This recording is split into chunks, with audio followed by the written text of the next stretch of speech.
தோல் வியாதி. தோல் வியாதினால நான் பாதிக்கப்பட்டிருக்கேன். அவங்களுக்கு கர்த்தர் என்ன பூசி ஜெபிக்க சொன்னாரு. சாயங்காலம் ஜெபம் பண்ணும்போது கர்த்தர் சொன்னார். இப்ப அந்த சகோதரிக்கு காதுல சீல் வந்துட்டு இருக்கு. இப்ப வருதாப்பா? இப்ப இருக்கா? இப்ப இருக்கா இல்லையா? வரும்போது சீரோட வந்தியா? ரைட்டா வரும். வந்துச்சு. இப்ப நான் ஜெபம் பண்ண போறேன். கர்த்தர் உனக்கு விடுதலை கொடுக்க போறேன். இந்த பிள்ளைக்காக ஜெபம் பண்ணுவேன். ஒரு வாஞ்சையை தான் கர்த்தர் பார்க்கிறேன். அவ ஆனா பெண்ணாங்கிறது கர்த்தர் பார்க்கறது இல்ல.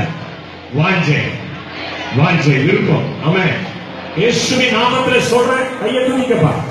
இயேசுவின் நாமத்துல சொல்றேன்.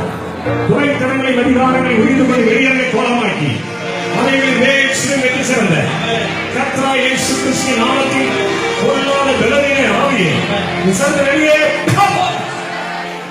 இயேசுவின் நாமம், இயேசுவின் நாமம், இயேசுவின் நாமம். இத வச்சு பேசுறேன். வலி இருந்துச்சு. எத்தனை வருஷம் பிரச்சனை உனக்கு? சின்ன பிள்ளைங்க. யாருக்கு தெரியும்? திரும்பி சொல்லு. யாருக்கு தெரியும்? யாரு வந்துட்டாங்களா? கையெழுத்து யாருங்க அவங்க? யாருங்க அவங்க? இவங்களுடைய சிஸ்டர் யாரு? நீவா? நீவா உடனே கட்ட பிடிக்க கூடாது. அவன் சொல்லுங்க. இப்ப இந்த சீன் வரல. யாரு சோகம் கொடுத்தா? ஏசப்பா சோகம் கொடுத்தாங்க. கையை தட்டிடுவாங்க. கையை தட்டுங்க. இந்த வழியெல்லாம் வந்துருக்கா? கர்த்தரை நீங்க சோகம் கொடுத்துருக்க. கையை தட்டி. உனக்கு என்ன பிரச்சனை? சோறு நீங்க கர்த்தர் உடனே தொட போறாரு. கையை மயக்க வாங்க. கண்ணமுருமா கண்ணமுருமா.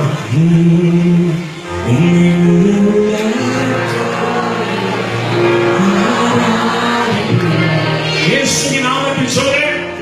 இந்த மகளுக்குள் கிரியை செய்கிற பொல்லாத சாபங்கள் இந்த நிமிஷம் உடைந்து போவதால் இயேசுவின் நாமத்தில் நான் சொல்லுகிறபடியினால், இயேசுவின் நாமத்தில் நான் சொல்லுகிறபடியினால் ஒரு விடுதலை இந்த மகளுக்கு இந்த இரவு வேளையிலே உண்டாவதாக. எல்லா கையில் ஜெபம் இயேசுவின் நாமத்தில் மகிமை நாவியானவர் என் பிள்ளையை தொடுவாராக. எழுப்பும் போது சாட்சியாக இருக்கும். அந்த பிள்ளைக்கு நல்லா இருக்கா?